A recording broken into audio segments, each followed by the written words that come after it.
Hi, Bobby here, and continuing from the previous video in which we focused on playing over non-diatonic chord changes. In that video we were going from A minor 7, 2 bars of A minor 7 to 2 bars of C minor 7. So that was forcing us to use the A Dorian scale for the A minor 7 chord to the C Dorian scale for the C minor 7 chord. If none of this makes sense right now, I suggest you go back and watch the previous video, if you're interested, of course. We're taking it a step further this time. We're actually playing over four different chords, and they're all a minor third apart, so they're all a tone and a half apart. But we're not doing it in this kind of disjointed way in which we kind of, move up the fretboard in a tone and a half steps. We want to kind of keep the changes, keep everything kind of localized. So rather than going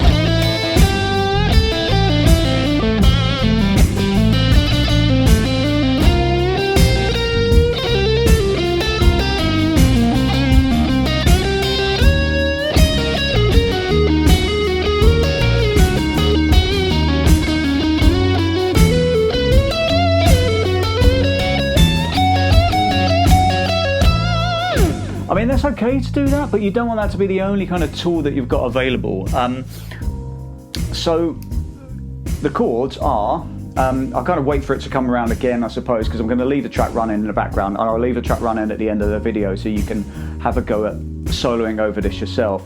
But what we start in A minor 7, so we've got 2 bars of A minor 7, so it's going to give us A Dorian. Then we've got 2 bars of C minor 7, so we go up a minor third, and then we've got 2 bars of D sharp minor 7 and 2 bars of F sharp minor 7. So we are moving in tone and a half steps, or minor third steps. So much in the same way as we did with the previous exercise, what we want to do is kind of keep this positional. So you want to break the guitar neck up into regions of, say, you can use cage positions if you're more familiar with cage positions.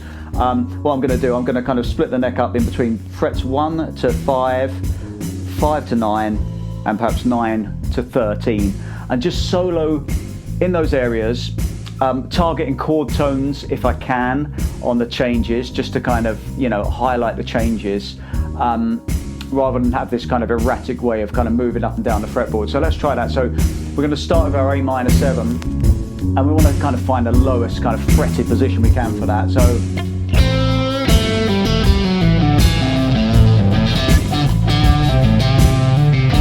C minor 7,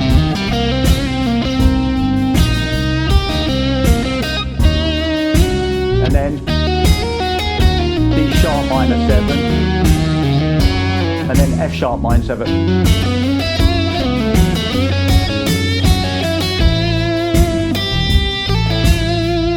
Back to our A minor 7.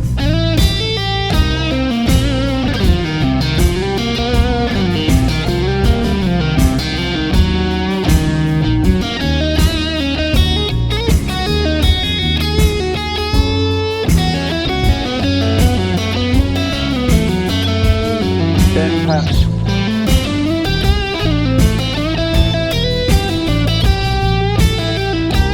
move up the neck.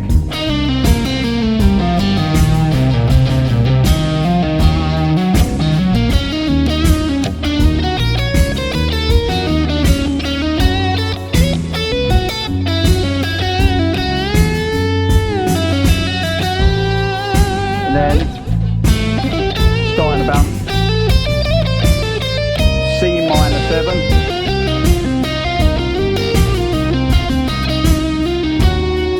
D sharp minor 7,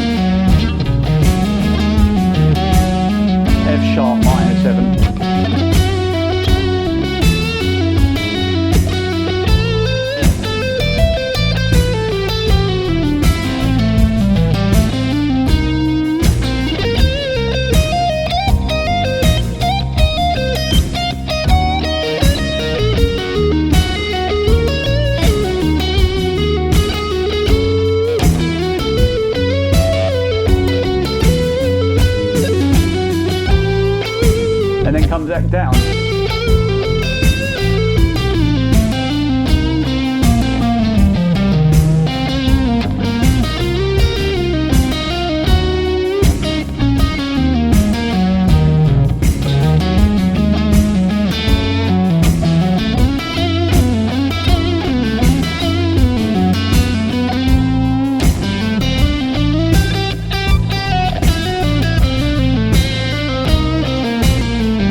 down the neck.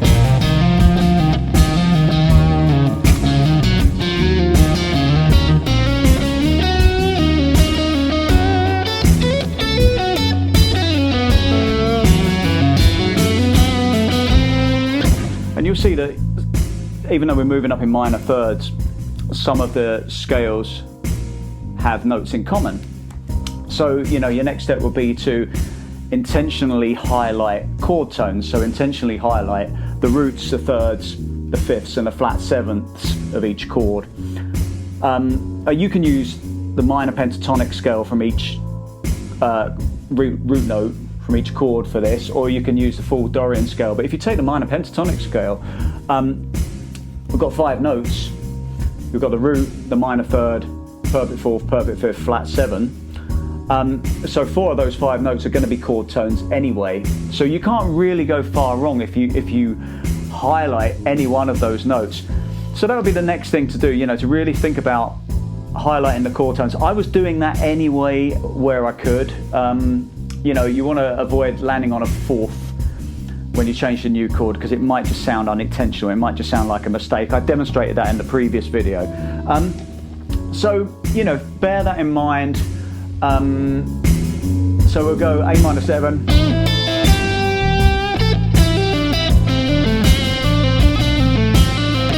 There.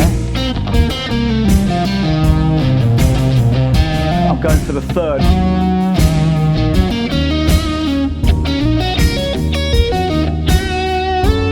Of each chord.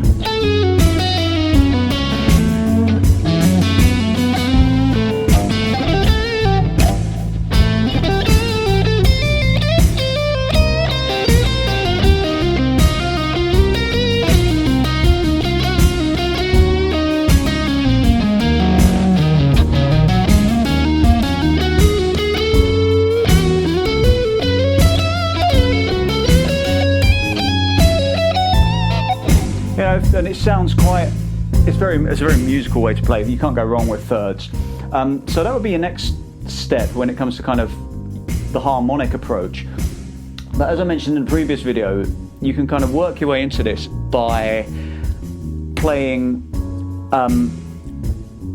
shorter or slower, should I say, subdivisions. If you're not familiar with, you know, with changes playing. So we could start by playing half notes over each of the chords, you know, so that would be two notes per bar. So, you know, let's try that. And you know, you're not thinking about playing solos at this point, but you know,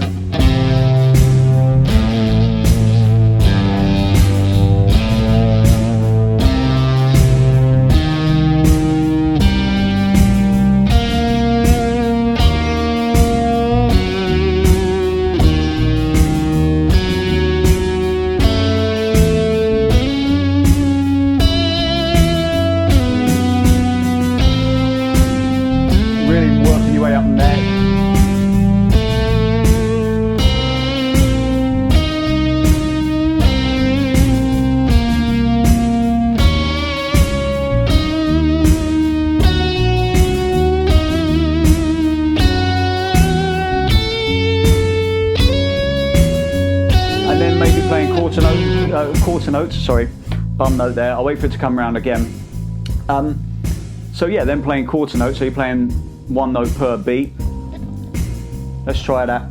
Let's try it over the, we won't need to wait for it to come around again. We'll try it from the F sharp minor 7, so we're going to go.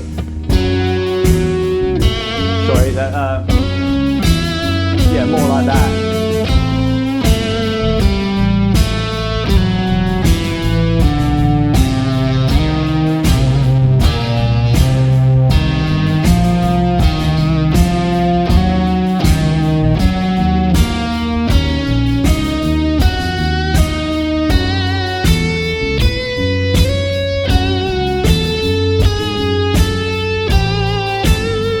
Trying to land on the chord tone each time.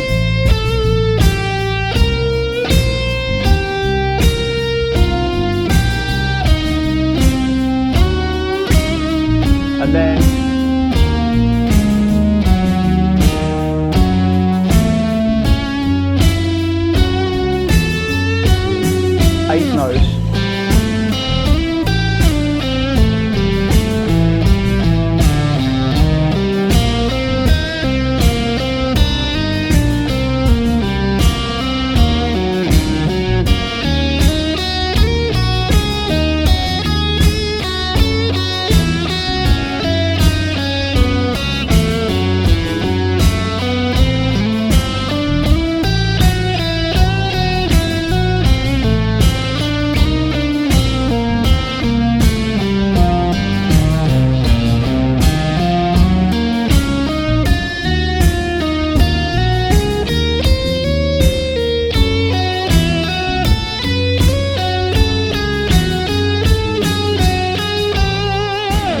So what I'm doing there, if you can play without any pauses or hesitation at that subdivision, so eighth notes, you know, you're not going to solo like that. Nobody does. But it just means that when you start to leave out spaces, or I said add spaces in my previous video, but you know, when you start to kind of leave, you know, use proper phrasing and include pauses and space in your playing, you're not doing it because you've got lost somehow.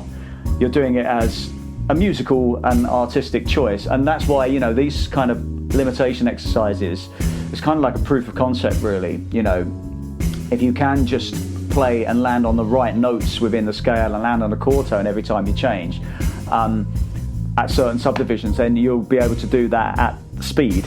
You know, that's the point of the exercise. Another thing you can do to really aid your changes playing would be to kind of stretch out the number of bars. I mean, I just knocked up this backing track in iReal Pro. You know, it's not the best sounding backing track there is, but at the moment, you know, we're changing chords every 2 bars, but you could extend that to every 4 bars, every 8 bars. You know, kind of make it your own. But the beauty of this is what we've got here. If we're starting on an A note, we're starting on an A minor 7, we're moving up in minor thirds, we've already covered 4 keys. So you get really familiar in we're playing in those 4 keys. And you know, E flat minor or D sharp minor, you know, might not be a familiar key for you, or it might not be as familiar as A minor 7 or A minor, for example, or C minor. And you know, maybe F sharp will be less familiar than A minor. So you know, you might be covering some, you might be really familiar or more familiar with playing over an A minor 7 and a C minor 7, and less familiar with the other 2 chords. But the beauty of this kind of exercise as well is that that's 4 of the 12 keys covered for that particular scale type. So we're using the same scale type over different chords. That's the point of this exercise, if you've seen the previous videos.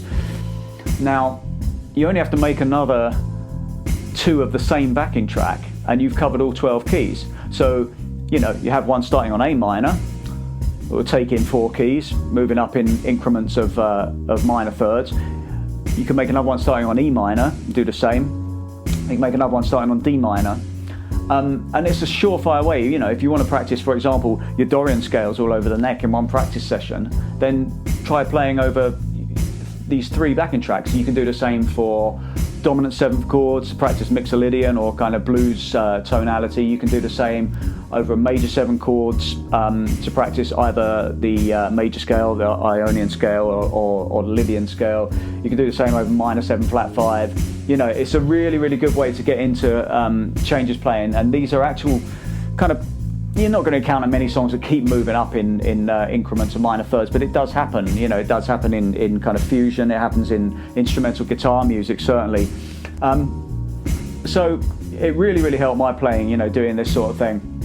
So have fun with it, see how you get on with it, and I'll leave the backing track running over the end of the video, and hopefully you can try out some ideas. You know, start out really, really simply. Start out with playing really, really kind of slow subdivisions, and just increase the subdivisions. Try locating, as I say, chord tones, and yeah, just see how you go from there. Cheers guys, I'll see you on the next video.